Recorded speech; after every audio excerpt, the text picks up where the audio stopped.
तो आज हम लोग पढ़ेंगे टीएस एलियट के magnum opus work the Waste Land. तो द वेस्टलैंड की बात करें तो द वेस्टलैंड मॉडर्निस्ट पोएट्री का लैंडमार्क वर्क माना जाता है और ये पोम बहुत ही डिफिकल्ट, बहुत ही कॉम्प्लेक्स पोम मानी जाती है। ऐसा क्यों, मैं आपको बताऊंगा। साथ ही साथ ये किस तरीके से मॉडर्न एज लिटरेचर को रिफ्लेक्ट करता है, ये सभी हम लोग आज के क्लास में जानने वाले हैं। तो देखिए, जो भी यहाँ पर एग्जाम से रिलेटेड इंपॉर्टेंट की फैक्ट्स होंगे, जहां से क्वेश्चंस पूछे जाते हैं, क्वेश्चंस बन जाते हैं, ये सभी कुछ मैं बताऊंगा। और ये अलग अलग सेक्शन में ये पोम लिखा गया है, सभी सेक्शन का जो की फैक्ट्स है और साथ ही साथ जो समरी है और साथ ही साथ इंपॉर्टेंट लाइंस भी मैं आप लोगों को बताऊंगा। चलिए ध्यान देंगे सभी लोग यहाँ पर। तो देखिए, इस पोम का टाइटल देखो क्या। सबसे पहले टाइटल के कंफ्यूजन को दूर करते हैं हम लोग। ये टीएस एलियट का मैग्नम ओपस पोम है। मैग्नम ओपस का मतलब होता है किसी भी राइटर का सबसे बेस्ट वर्क, या आप कह सकते हो सर्वश्रेष्ठ वर्क आप कह सकते हो। ठीक है। इवन मॉडर्न लिटरेचर जब अपने पीक पे थी तब इसे लिखा गया था। और ध्यान दीजिएगा, ये जो टाइटल है द वेस्टलैंड, कभी कभी आप टाइटल इस तरह से देखोगे कि वेस्ट और लैंड को एक साथ मिला करके लिख देते हैं, जबकि ये जो है ना वेस्ट और लैंड है जो अलग अलग लिखे जाते हैं। ठीक है। तो इसे लिखा है टीएस एलियट ने। फुल नेम है इनका थॉमस स्टर्न्स एलियट। ठीक है, जिनकी जन्म 1888 को हुई और 1965 को इनकी मृत्यु हुई। पब्लिकेशन की बात करें तो इसका पब्लिकेशन बहुत ही इंपॉर्टेंट है, कई बार एग्जाम में आते हैं, ये क्वेश्चन बन जाते हैं। तो ये पोम का पब्लिकेशन हुआ था 1922 को। ठीक है। अब देखो 1922 को अगर आप कुछ ईयर्स पीछे जाओगे तो आपको पता चलेगा कि फर्स्ट वर्ल्ड वार अभी हाल ही में खत्म हुआ था। ठीक है। और फर्स्ट वर्ल्ड वार के बाद ये पोम को लिखा गया था, मतलब पब्लिश हुआ था, लिखने के काम पहले से शुरू हो गई थी। ठीक है, ध्यान दीजिएगा। तो जब पहली बार ये पब्लिश हुआ था तो कहां पब्लिश हुआ था, किस मैगजीन में पब्लिश हुआ था? तो ये सबसे पहले पब्लिश हुआ था द क्राइटेरियन मैगजीन में। द क्राइटेरियन मैगजीन लंदन का मैगजीन है, यूके का मैगजीन है। और साथ ही साथ द डायल मैगजीन में भी पब्लिश हुआ था, जो कि आपका यूएसए का मैगजीन है। आपको पता होनी चाहिए कि टीएस एलियट यूके के सिटीजन होने से पहले ये आपके यूएस के सिटीजन थे। बाद में ये इंग्लैंड में आ गए, वहीं पर बस गए, वहां के सिटीजनशिप ले ली। ठीक है। तो इनका कहीं ना कहीं कनेक्शन आपका यूएस से भी और इंग्लैंड से भी रहा है। अब देखिए, ये जो वेस्टलैंड है, इसके हम ओरिजिनल टाइटल की बात करें, यानी कि जब इसको लिखना इन्होंने शुरू किया तो तब इसके टाइटल क्या थे? तो इसका ओरिजिनल वर्किंग टाइटल था ही do the police in different voices. ध्यान दीजिएगा, अगर कभी आपसे क्वेश्चन पूछ दे कि द वेस्टलैंड का शुरुआत में टाइटल क्या था, इसका ओरिजिनल टाइटल क्या था, तो इसका ओरिजिनल टाइटल था he do the police in different voices. ठीक है। इसका मतलब क्या होता है, इस टाइटल का मतलब है क्या? इस टाइटल का मतलब है many different speakers and voices. ठीक है। ही do the police in different voices का मीनिंग है many different speakers and voices. अब देखो, टीएस एलियट को ये टाइटल मिला कहां से, टीएस एलियट ने ये टाइटल लाया कहां से? तो चार्ल्स डिकेंस की बात करें तो चार्ल्स डिकेंस का एक नॉवेल है आवर म्यूचुअल फ्रेंड। तो आवर म्यूचुअल फ्रेंड में ही ये आपको फ्रेज, ये लाइन मिल जाएगा, वहीं से इन्होंने ये टाइटल लाया था। ठीक है। अब एक चीज ध्यान दीजिएगा, इस वर्क को, द वेस्टलैंड को, टीएस एलियट ने किसको डेडिकेट किया? तो इस वर्क को डेडिकेट किए हैं एजरा पाउंड को। एजरा पाउंड कौन थे? एजरा पाउंड जो थे टीएस एलियट के बहुत अच्छे फ्रेंड थे, टीएस एलियट के गुरु थे, उनके मेंटर थे, उनके पोएटिक गुरु थे। ठीक है। अब एक चीज ध्यान दीजिएगा, यहां पर अगर हम बात करें एजरा पाउंड की क्या रोल रही है वेस्टलैंड के पब्लिकेशन में, उसको भी मैं यहां पर एक्सप्लेन करूंगा। एजरा पाउंड जो है ना, यहां ध्यान दीजिएगा, जब इन्होंने टीएस एलियट ने एजरा पाउंड को ये पोम डेडिकेट किए थे, तो एजरा पाउंड को प्रेज करने के लिए, उनकी तारीफ करने के लिए इन्होंने एक फ्रेज का इस्तेमाल किया था। टीएस एलियट ने एक फ्रेज का इस्तेमाल किया था। ठीक है। और वो फ्रेज क्या है? इल मेग्लोर फैब्रो। ठीक है। देखो ये क्या है फ्रेज, इल मेग्लोर फैब्रो। तो ये एक इटालियन फ्रेज है, ध्यान दीजिएगा। ये फ्रेज दांते के वर्क से लिया गया है। तो दांते का ये बहुत ही इंपॉर्टेंट फ्रेज है, तो वहीं से ये लिया गया। ठीक है। जिसका मतलब होता है द बेटर क्राफ्ट्समैन, ठीक है, तो यहां पर टीएस एलियट एजरा पॉन्ड को क्या कहकर के तारीफ कर रहे हैं? Better craftsman. अब देखिए ध्यान दीजिएगा, अब ये हम अगर बात करें द वेस्टलैंड की, तो द वेस्टलैंड एक बहुत ही लंबी पोम है और ये और भी लंबी हो जाती अगर एजरा पॉन्ड नहीं होते तो। अब देखिए यहां पर हम सभी को एजरा पॉन्ड के लिए थैंकफुल होना चाहिए, उन्हें सल्यूट करना चाहिए, ठीक है, उनकी जय जयकार लगानी चाहिए। क्यों? क्योंकि एजरा पॉन्ड, देखिए जब टीएस एलियट जब इस पोम को लिखना शुरू किए थे तो उनका जो ओरिजिनल ड्राफ्ट था, तो ओरिजिनल ड्राफ्ट 1000 लाइन प्लस थे। इसमें जो टोटल लाइंस थे ना वो 1000 प्लस थे, यानी कि 1000 से ज्यादा लाइंस थे। लेकिन इनके जो पोएटिक मेंटर, इनके जो गुरु हैं एजरा पॉन्ड, इन्होंने टीएस एलियट को सजेशन दिया कि आप इतने ज्यादा लाइन इसमें शामिल मत रखो, इसको एडिट किया जाए, इसको एडिट करके कुछ लाइंस को हम रिड्यूस कर सकते हैं। तो एजरा पॉन्ड ने लगभग आधा से ज्यादा लाइंस को रिड्यूस किए थे। तो इसको एक तरह से द वेस्टलैंड को एडिट करने का काम किसने किया? वेस्टलैंड को एडिट करने का काम एजरा पॉन्ड ने किया था और इसको रिड्यूस करके आधा से भी कम कर दिए, ठीक है। तो अब टोटल जो ये लाइन बन जाते हैं, ये लाइन आपको 433 लाइन बनते हैं। अब देखो इसमें भी थोड़ा सा कंफ्यूजन है, थोड़ा सा विवाद है।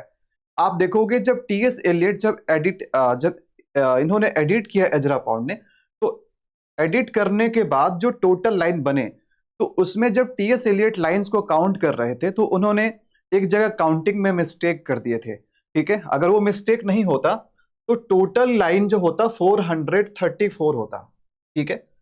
लेकिन अभी भी आपको ये दो तरह के मत मिल जाएंगे। तो कई सारे जो सोर्सेज है वो आपको कहते हैं कि इसमें टोटल लाइंस 434 है, और कुछ लोग कहते हैं कि इसमें जो टोटल लाइंस है वो 433 है। तो एक लाइन कम इसलिए हो जाता है उस मिस्टेक की वजह से।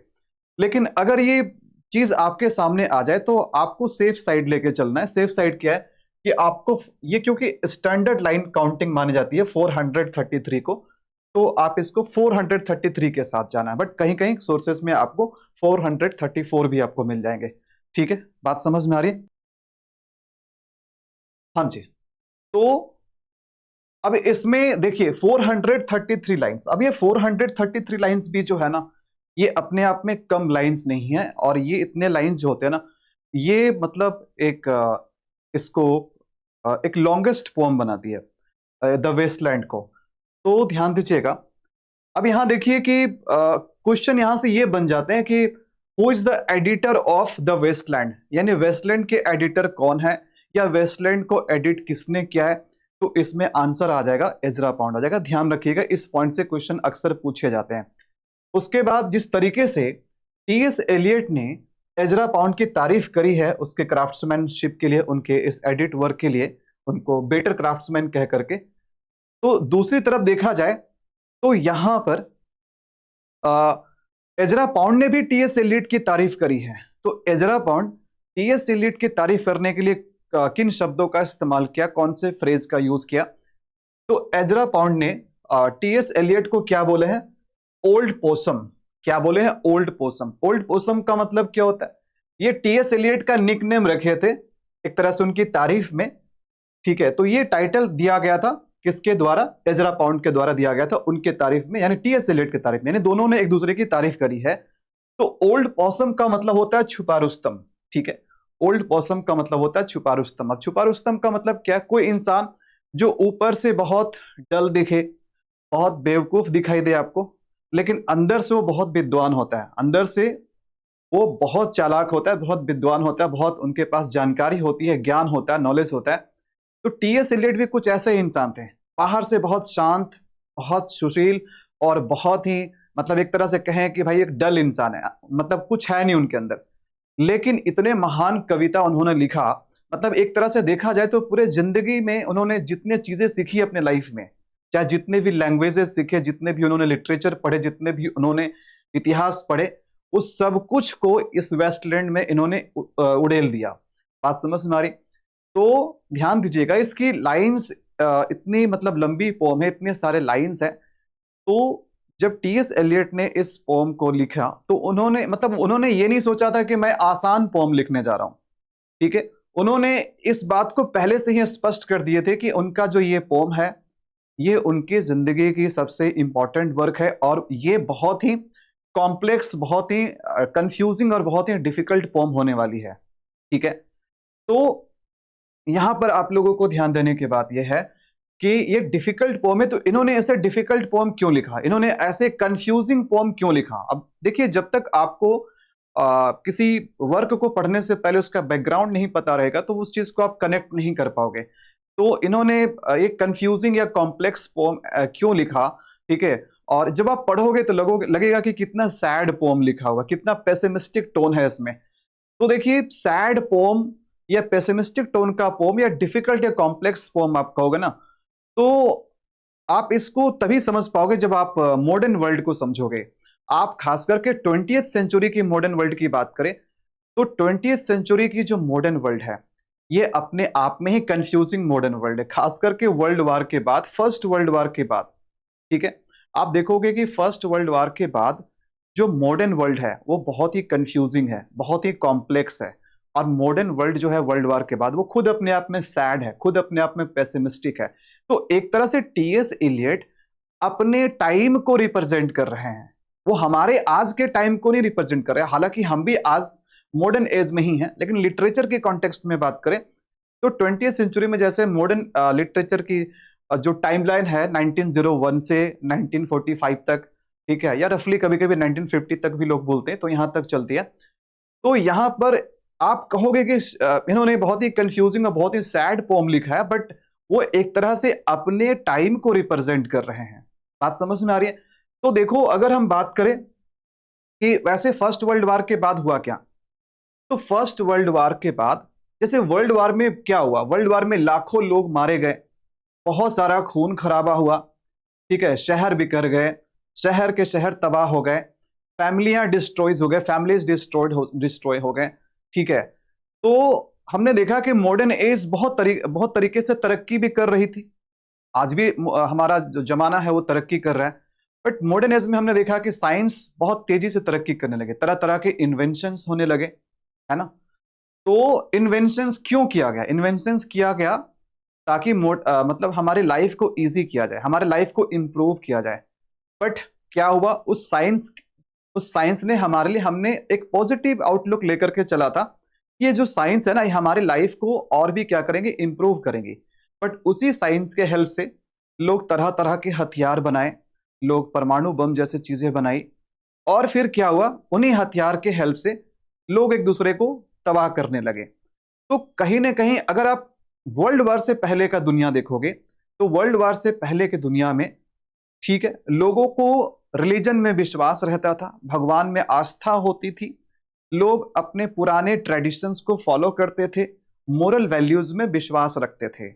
ठीक है, लेकिन जैसे जैसे मॉडर्न एज आया, साइंस तरक्की करने लगी, मतलब रिलीजन को रिप्लेस करने लगा, रिलीजन के ऊपर से जो लोगों की पकड़ है वो छूटने लगा, लोग रिलीजन से दूर भागने लगे, लोग स्पिरिचुअलिटी से दूर भागने लगे।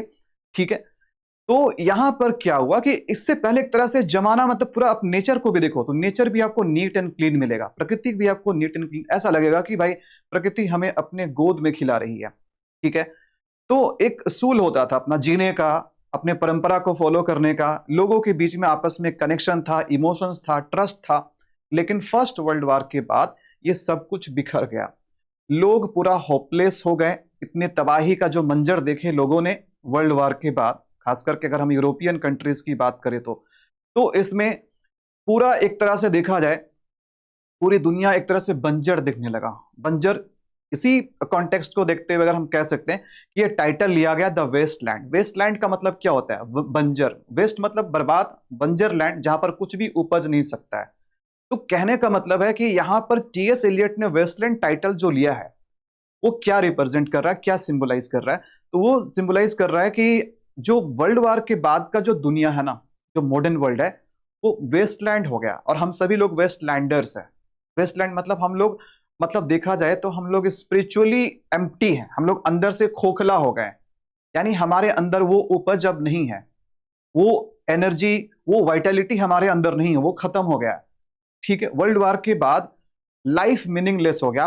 बहुत सारे लिटरेचर पढ़ोगे वर्ल्ड वार के बाद के टाइम, पोस्ट वर्ल्ड वार का पढ़ोगे तो आपको पता चलेगा कि हाँ किस तरीके से मतलब वो लिटरेचर जो है वो वर्ल्ड वार के बाद का जो सीन है, लोगों के कैसे टेम्परामेंट रही, लोग किस तरह का लाइफ जिए, वो सब कुछ वो रिफ्लेक्ट करता है।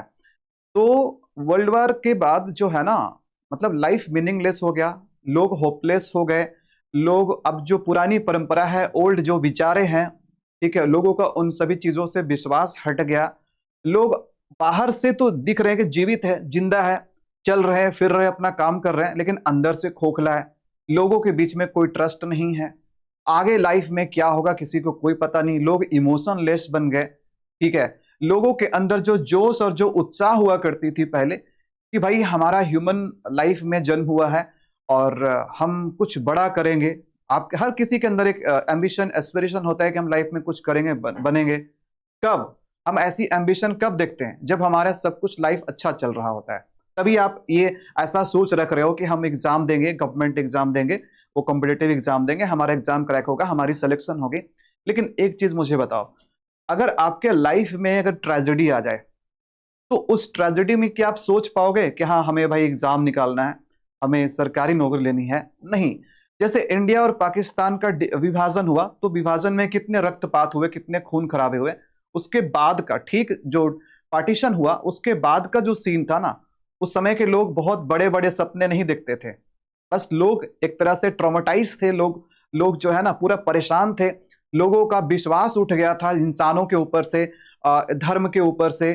ठीक है, क्योंकि लोग को ही मार काट रहे। तो ऐसे स्थिति में जब आप बहुत ही एक सेटबैक में जाते हो, बहुत ही दुखद स्थिति में जाते हो, तो उस समय आप बहुत बड़े बड़े एम्बिशंस नहीं देखते हो, बहुत आप अपने करियर बनाने के बारे में नहीं सोचते, बस सोचते हो कि भाई आप अपने लाइफ के बारे में क्वेश्चन करने लगते हो कि हमारी लाइफ क्या है, हमारी जिंदगी क्या है, हम क्यों जी रहे हैं, ठीक है, हमारा लाइफ का पर्पस क्या है। आप अंदर से खोखला हो जाते हो, आपको भगवान सबके ऊपर से विश्वास हट जाता है, सबसे आप जितने मोरल वैल्यूज है, नैतिक चीजें हैं, सबसे आपका विश्वास उठ जाता है। ठीक है, और हम अंदर से खोखला हो जाते हैं, हम अंदर से इम्प्टी हो जाते हैं। ठीक है, इमोशनली भी और स्पिरिचुअली भी। ठीक है, तो वही सारे चीजों को रिफ्लेक्ट करने के लिए टीएस एलियट ने इतनी गहरी बात लिखी है इस वेस्टलैंड पोम के अंदर। ठीक है, समझ में आ रही है बात आप लोगों को? चलिए, तो आई होप कि अब आपको कॉन्टेक्स्ट समझ में आ गया इस पोम के पीछे का। आप कॉन्टेक्स्ट समझ में आ जाए ना तो फिर आप चीजों को बहुत आसानी से समझ जाओगे। ओके, आगे देखते हैं। अब देखिए, इसमें टीएस एलियट ने जब इस पोम को शुरू किया है तो इसमें एक एपिग्राफ को भी जोड़े। एपिग्राफ जो होते हैं ना, वो किसी बुक का, किसी पोम का, किसी वर्क का इंट्रोडक्टरी पार्ट होता है, जिसको हम भूमिका बोलते हैं। बात समझ में आ रही है? तो इन्होंने भी इस पोम के अंदर सबसे पहले एक एपिग्राफ को ऐड किए हैं। ठीक है, जैसे आप ओपनिंग कोट कह सकते हो। तो ये जो एपिग्राफ है ना, ये लैटिन से भी लिया गया है, ग्रीक से भी लिया गया है। और ये एपिग्राफ जो है ये खास करके पेट्रोनियस एक एंशिएंट राइटर थे। ठीक है, इनके वर्क सैट्रिकॉन से लिया है। तो अगर आपसे क्वेश्चन पूछ दिया जाए कि टीएस एलियट का जो वेस्टलैंड है उसमें जो एपिग्राफ जोड़ा गया है उसका सोर्स क्या है, टीएस एलियट इसका सोर्स कहां से लिए हैं, तो इसका सोर्स लिए हैं पेट्रोनियस का जो ये वर्क है सैट्रिकॉन, यहां से लिया गया। ठीक है, अब देखो इसके अंदर कौन सी कहानी है इस एपिग्राफ के अंदर। तो इसमें एपिग्राफ में बात करते हैं क्या, एपिग्राफ में बात करते हैं सिबिल के बारे में। अब ये सिबिल कौन है? ठीक है, सिबिल ऑफ कोमा। ठीक है, तो सिबिल ऑफ कोमा अब एक सिटी था, वहां पर एक सिबिल रहते थे। अब सिबिल कौन है, इस फिगर के बारे में हम बात करेंगे। ठीक है, तो ये सिबिल को जो है ना एक वरदान मिला हुआ था, ये सिबिल को एक वरदान मिला हुआ था कि ये पूरा जिंदगी भर अमर रहेंगी।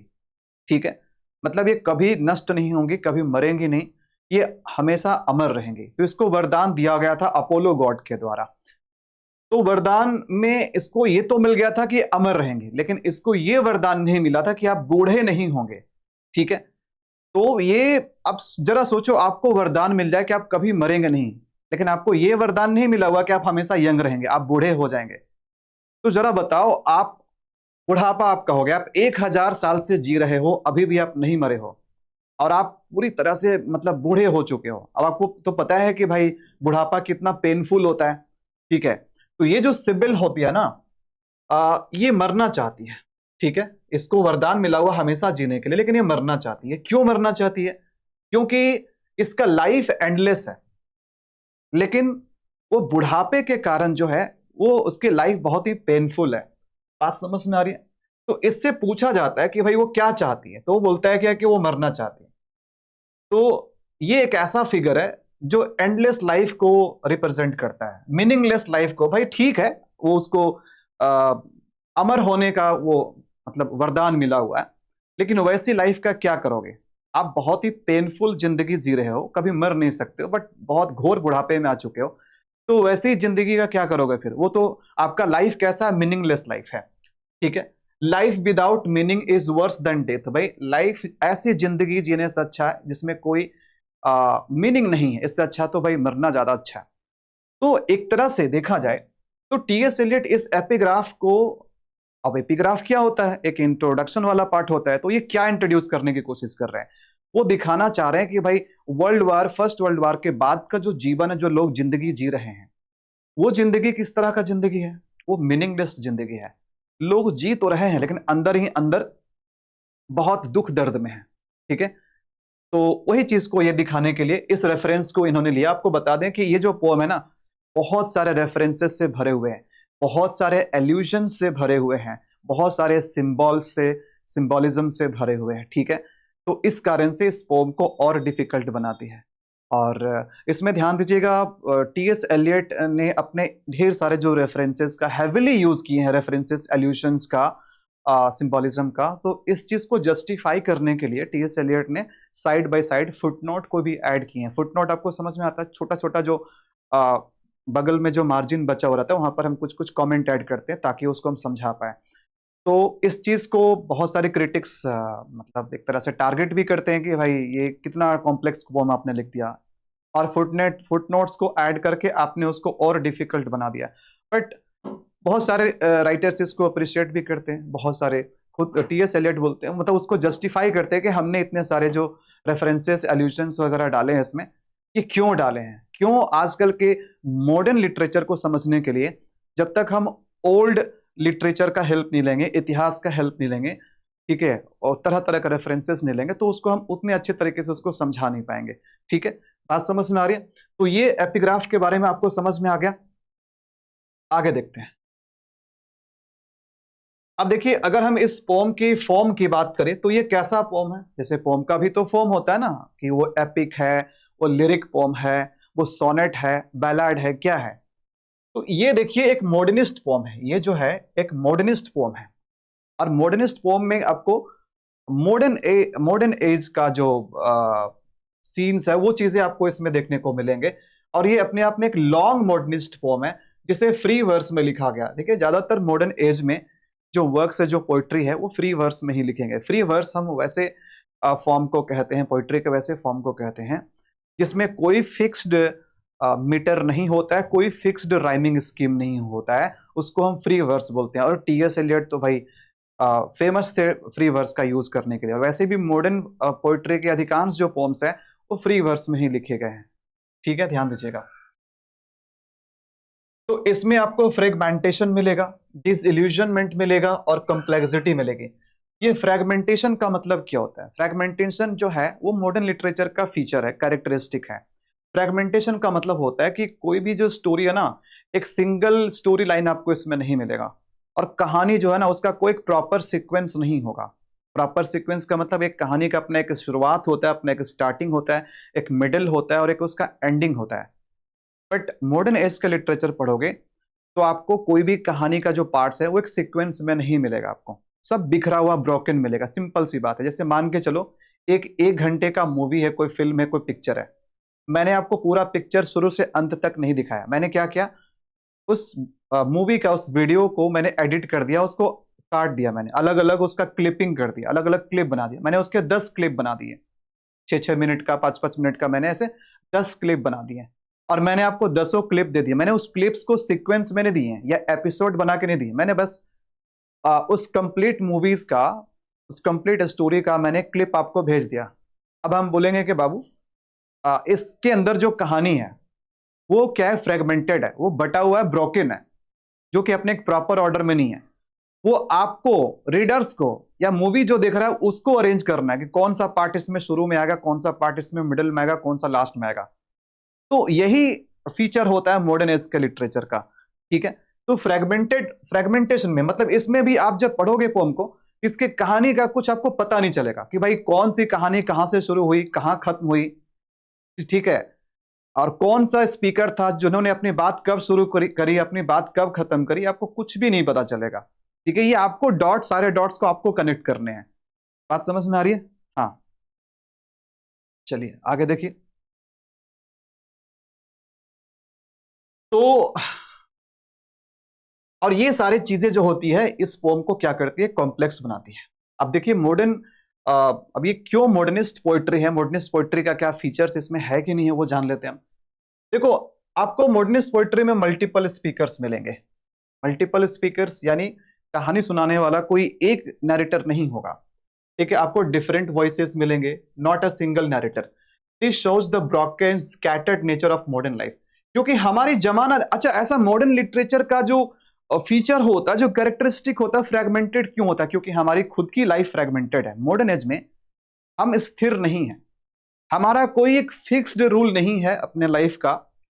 अरे आप जब अपने करियर ही डिसाइड करते हो तो आपको खुद ही नहीं पता रहता है कि आपको भाई क्लर्क बनना है कि मैनेजर बनना है कि आपको आईएएस बनना है कि आपको गवर्नमेंट टीचर बनना है। वो टाइम टू टाइम हमारा खुद का गोल चेंज होते रहता है, हमें खुद नहीं पता है कि हमें क्या करना है क्या नहीं करना। तो ये नेचर है मॉडर्न जमाने के जो लोग हैं ना, उनके नेचर है, उनका स्वभाव ऐसा है।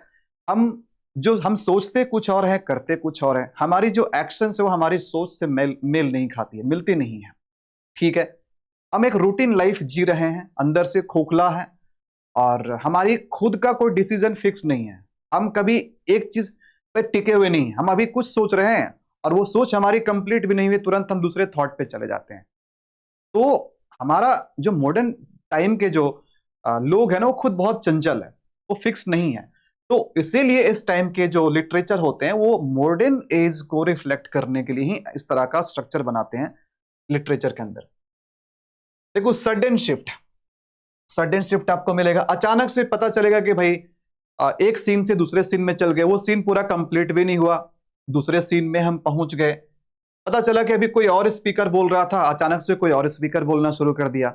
पता चला कि अभी हम किसी और जगह पे थे, वो जगह बढ़िया से घूमे भी नहीं, किसी और जगह पे सेटिंग चेंज हो गया उसका। पता चलेगा कि अभी तुरंत हम प्रेजेंट का बारे में बात कर रहे थे और प्रेजेंट की बात हमारी खत्म भी नहीं हुई, पास्ट में चले गए। हम पास्ट के बारे में बात कर रहे थे और पास्ट की बात हमारी खत्म भी नहीं हुई, फ्यूचर में चले गए। ठीक है, तो ये सारे मूड इसमें आपको देखने को मिलेगा, sudden shift. This reflects the disorder and instability of the modern world. और यही मॉडर्न वर्ल्ड की खासियत है कि मॉडर्न वर्ल्ड में आपको डिसऑर्डर मिलेगा, किओस मिलेगा, ठीक है, इंस्टेबिलिटी मिलेगी। अच्छा, यहां पर टीएस एलियट भी मैनी लैंग्वेजेस का प्रयोग करते हैं, मल्टीलिंगुअल, बहुत सारे भाषा का यूज करते हैं इस पोम के अंदर। ठीक है, तो टीएस एलियट यहां पर सेवरल लैंग्वेजेस का इस्तेमाल करते हैं, जैसे लैटिन का। मतलब इस पोम को जब आप पढ़ोगे ना, तो आपको इसमें वर्ड्स, सेंटेंसेस, फ्रेज जो है वो लैटिन लैंग्वेज का भी मिल जाएगा, ग्रीक का भी मिल जाएगा, फ्रेंच का भी मिल जाएगा, जर्मन का भी मिल जाएगा, इटालियन भी मिलेगा और संस्कृत का भी मिलेगा। अंत में जो है शांति ही शांति ही शांति ही। ठीक है, तो इतने सारे मैनी लैंग्वेजेस ज्यादातर देखे जाते हैं मॉडर्न एज के पोइट्री में, लिटरेचर के अंदर। तो यहां पर वेस्टलैंड भी कोई एक्सेप्शन नहीं। वेस्टलैंड इनफैक्ट एक परफेक्ट एग्जांपल है मॉडर्निस्ट पोइट्री का। ओके, तो दिस शोज कल्चरल फ्रैगमेंटेशन। तो ये अलग अलग लैंग्वेजेस का इस्तेमाल क्यों करते हैं? अलग अलग लैंग्वेजेस का इस्तेमाल करते हैं ताकि रीडर्स अलग अलग कल्चर से जुड़े और समझे कि कैसे अलग अलग कल्चर जो है ना वो टूटा हुआ है, बटा हुआ है। ठीक है, and the loss of common share tradition. और हमारा ट्रेडिशन जो है ना, कॉमन शेयर ट्रेडिशन अब खत्म हो चुका है। अब देखो, इसके अंदर डेंस एल्यूजन्स मिलेंगे। ठीक है, डेंस एल्यूजन्स मतलब इसमें हैवी एल्यूजन्स मिलेंगे आपको। यानी टीएस एलियट ने इसमें बहुत ज्यादा भर भर के रेफरेंसेस का यूज किए, भर भर के एल्यूजन्स का यूज किए। रेफरेंसेस या एल्यूजन्स क्या होते हैं? रेफरेंसेस या एल्यूजन्स होते हैं कि अभी हम बात किसी और कहानी पे कर रहे हैं और हम कहीं और भी इशारा कर दिए। ठीक है, अभी हम बात कर रहे हैं वेस्टलैंड की, और वेस्टलैंड की बात करते करते हम इशारा कर दिए शेक्सपियर के टेम्पेस्ट के बारे में। ठीक है, तो इसको हम एल्यूजन्स बोलते हैं। हम जिक्र कर दिए हैं जेफरी चाउचर के बारे में, उनके कैंटरबरी टेल्स के बारे में, इसको रेफरेंसेस या एल्यूजन्स बोलते हैं। ठीक है, हाँ जी। तो इसमें इस पोम के अंदर जो अलग अलग जो एल्यूजन्स आपको देखने को मिलते हैं वो आपका एल्यूजन्स मिथ से होंगे। एल्यूजन्स जो होंगे ना वो मिथ से यानी कि माइथोलॉजी से भी मिलेंगे आपको रिलीजियस टेक्स्ट भी इसमें मिल जाएंगे, लिटरेचर से भी मिल जाएंगे, दूसरे राइटर का जो लिटरेचर है वहां से रेफरेंस उठा लेंगे। ठीक है, और इतिहास से भी रेफरेंस उठा लेंगे।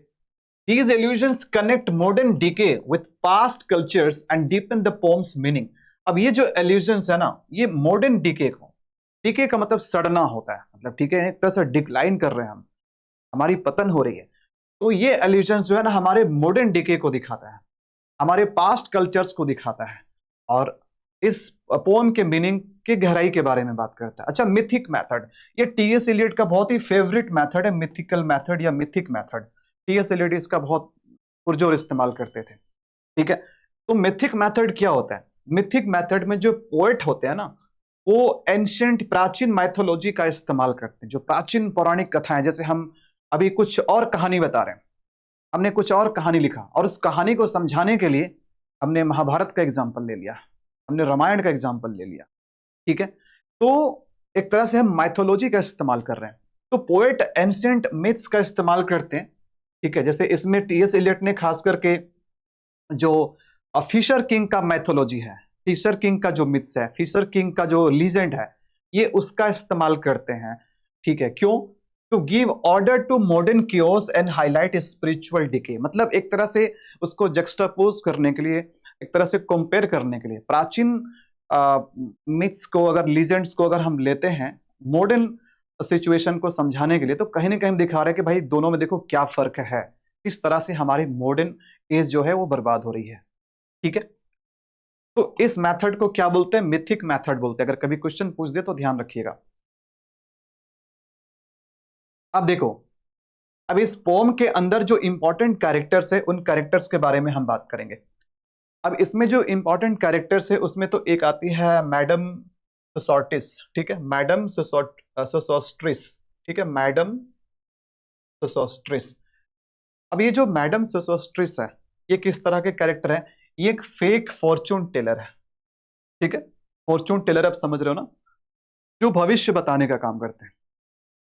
आज के डेट में आपको फेक फॉर्चून टेलर बहुत मिलेगा, बहुत सारे आज के डेट में एस्ट्रोलॉजर लोग बन चुके हैं, आपकी भविष्य बताएंगे। तो मॉडर्न एज में क्या है? मॉडर्न एज में चूंकि हमारा जो भगवान के ऊपर जो विश्वास है वो खत्म हो गया, हम रिलीजन से दूर भाग रहे हैं, हम खुद को नास्तिक बोल रहे हैं।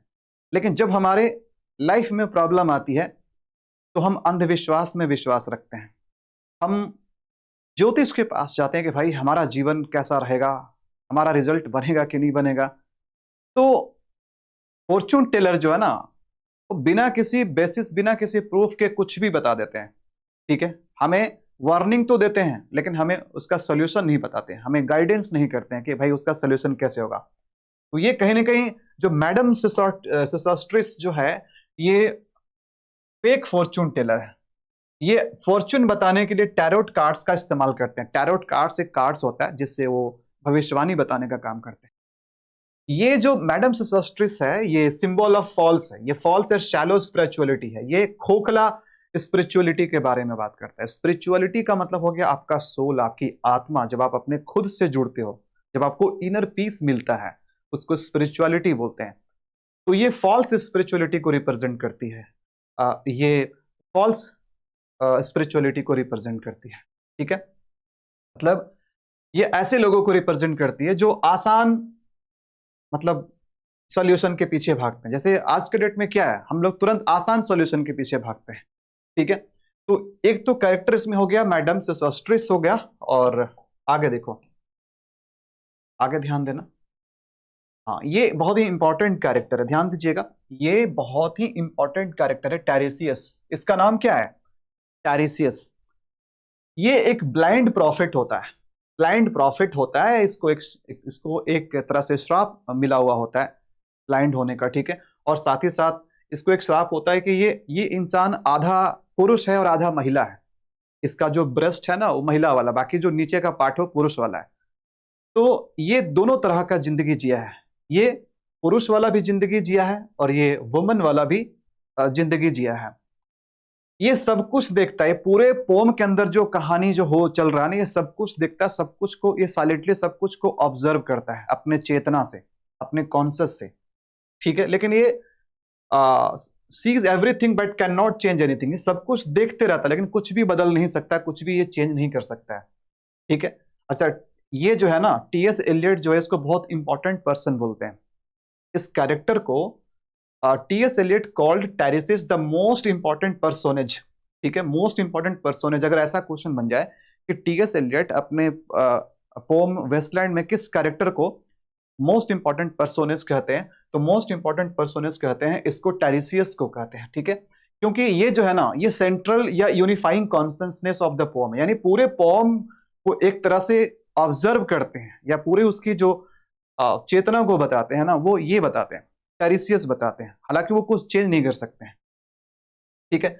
और ज्यादातर पार्ट इसके द्वारा नरेट भी किया जाता है, हालांकि एक सिंगल स्पीकर नहीं है, अलग अलग है, बट ज्यादातर पार्ट इसके द्वारा नरेट किया जाता है, ठीक है। ध्यान दीजिएगा, because he understands all human experience. किसको? क्योंकि इसको इसलिए इंपॉर्टेंट पर्सोनेज कहा जाता है क्योंकि इसको हर तरह की ह्यूमन एक्सपीरियंस पता है। क्यों? क्योंकि ये पुरुष के रूप में भी लाइफ जिया है और स्त्री के रूप में भी लाइफ जिया है, तो इसको हर कुछ पता है, हर ह्यूमन एक्सपीरियंस पता है, ठीक है। हाँ, बात समझ में आ रही? इसको जीवन के ट्रुथ के बारे में भी पता है। अच्छा, इसमें चूंकि एक जो सोर्स लेते हैं यहां से एंशंट मिथ से, जो लीजेंड आपका है फिशर किंग का, तो फिशर किंग का, ये फिशर किंग कौन है इसके बारे में जानते हैं।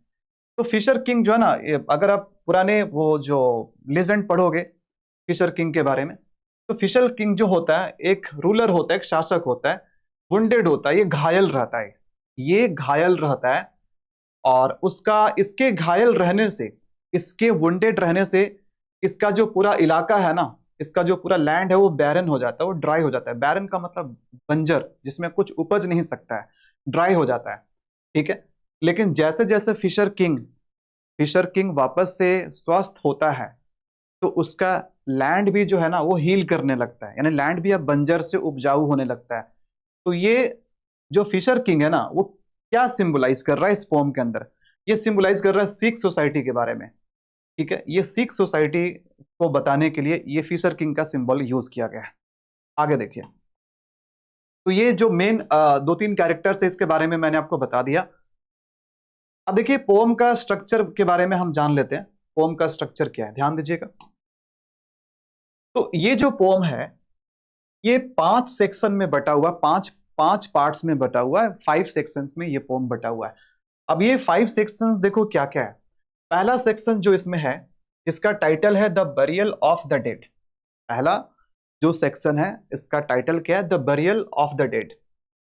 अब देखिए ये हर सेक्शन को हम एक लाइन में आपको बता देते हैं, बट इसके बाद जो है ना हम लोग सभी सेक्शन के डिटेल समरी जानेंगे, ठीक है। उसके अंदर क्या स्टोरी चल रहा है, क्या उसके अंदर कौन कौन से रेफरेंसेस लिए गए हैं, क्या क्या की फैक्ट्स है, वो सभी के बारे में one by one section wise देखो। ध्यान देना, आप कितना भी कोशिश कर लो आप द वेस्टलैंड को हड़बड़ी में नहीं पढ़ सकते हो, क्योंकि ये पोम हड़बड़ी में पढ़ने लायक है ही नहीं। इसमें इतनी गहरी बात है, इतना कंफ्यूजन है, इसको आराम आराम से पढ़ने का चीज है।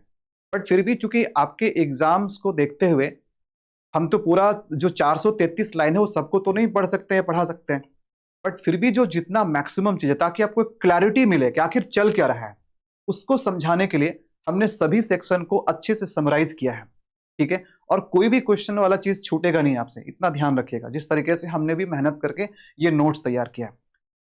तो टोटल मैंने क्या बताया, जो रफली इसमें जो स्टैंडर्ड लाइन है 433 लाइन है, 433। तो ये इन लाइंस को 5 सेक्शन में डिवाइड किया गया, अलग अलग इसमें सेक्शन है और हर सेक्शन का अपना अलग अलग टाइटल है। अब ये अलग अलग टाइटल देखो क्या है। पहला तो द बरियल ऑफ डेड है। अच्छा, बरियल ऑफ डेड जो है ना ये क्या बताता है? Shows spirituality, spiritually empty world where people are alive but feel dead inside. तो ये जो सेक्शन है वो हमें दिखाते हैं, इस लोक के बारे में बताते हैं, उस दुनिया के बारे में बताते हैं जो अंदर से खोखला है, स्पिरिचुअली खोखला है। ऊपर से तो वो अलाइव लग रहे हैं बट अंदर से क्या है, अंदर से वो मर चुके हैं, ठीक है। उसके बाद दूसरा जो सेक्शन है वो है a game of chess. A game of chess जो है ये ब्रोकन रिलेशनशिप के बारे में बात करता है कि आजकल के जो हमारी रिलेशनशिप है ना वो ब्रोकन है, उसमें कोई फीलिंग्स नहीं है, कोई इमोशंस नहीं है, ठीक है, बस एक मैकेनिकल कनेक्शन हमारा है। बस जैसे अगर हम सेक्स की बात करें उसमें कोई फीलिंग्स नहीं है, कोई कनेक्शन नहीं है, बस उसको कमर्शियलाइज्ड कर दिया गया है, ठीक है। तो गेम ऑफ चेस जो है ब्रोकन रिलेशनशिप, लवलेस और मैकेनिकल ह्यूमन कनेक्शंस के बारे में बात करते हैं। उसके बाद का जो सेक्शन है ये सबसे बड़ा सेक्शन है, ये सबसे बड़ा सेक्शन है द फायर सरमन, ठीक है। The fire sermon shows how uncontrolled desire and lust destroy peace and meaning in life. तो ये दिखाते हैं इसमें जो गौतम बुद्धा की जो टीचिंग्स है, उन टीचिंग से यहां पर इसको लिया गया है, इसको समझाने के लिए कि जो क्या बोलते हैं अग्नि जो है, आग है, फायर जो है वो हमारे लस्ट से जुड़ा हुआ है, हमारे क्रोध से जुड़ा हुआ है, हमारी फ्रस्ट्रेशन से जुड़ा हुआ है और हमें इससे बचना चाहिए, हमारे डिजायर से, हमारी इच्छा से।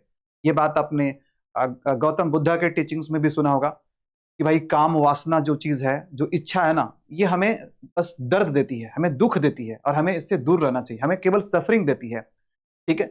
shows how uncontrolled desire and lust destroy peace and meaning in life, okay.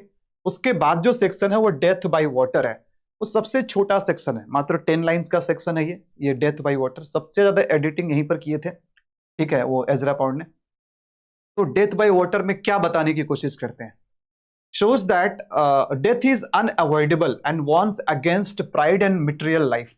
तो ये सेक्शन हमें बताने का काम करते हैं कि हम अपने जीवन में चाहे अमीर रहें चाहे गरीब रहें, चाहे कितना भी तरक्की कर ले, कितने भी हम नाम और शोहरत कमा ले, भाई मृत्यु सबको मिलनी है। मृत्यु किसी के साथ भेदभाव नहीं करती है, वो इक्वल है।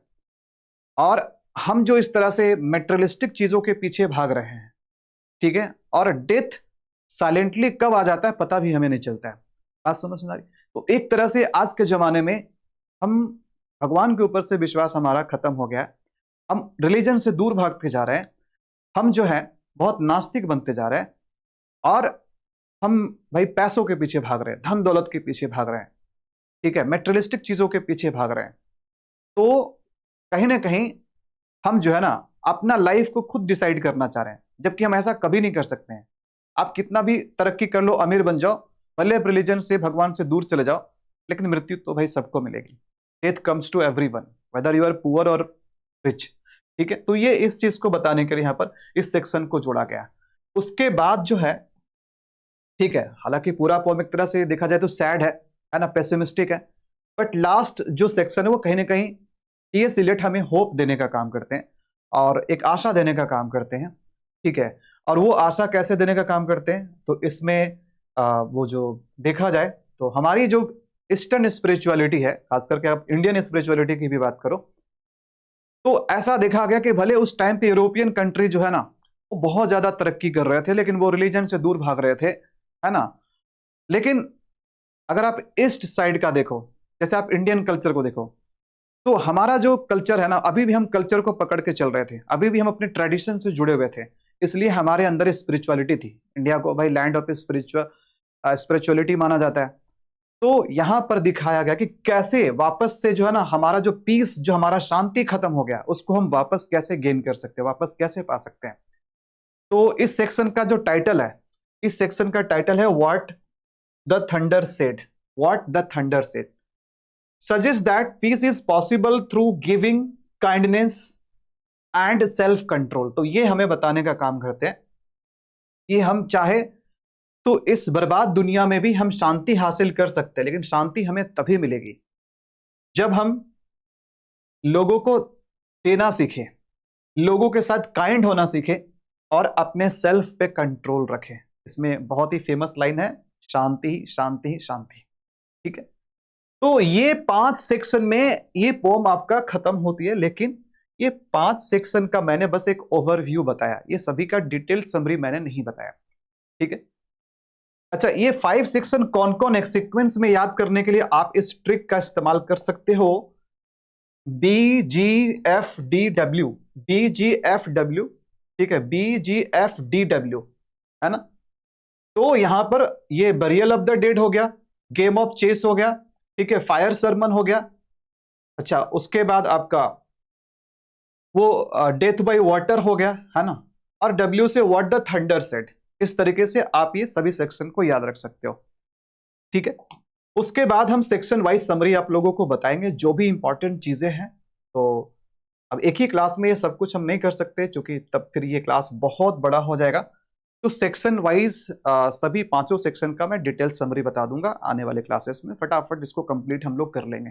ओके, आई होप कि आपको ये जो भी चीजें मैंने आपको बताई वो चीजें आपको अच्छे से समझ में आ गया, जो भी बैकग्राउंड है वो भी आपको क्लियर हो गया, और जो भी अभी तक का मैंने इंपॉर्टेंट की फैक्ट्स बताए वो चीज आप सब समझ चुके हैं। बने रहिए, मिलते हैं फिर अगले क्लास में, बाकी सेक्शंस को भी हम वन बाय वन एक्सप्लेन करेंगे।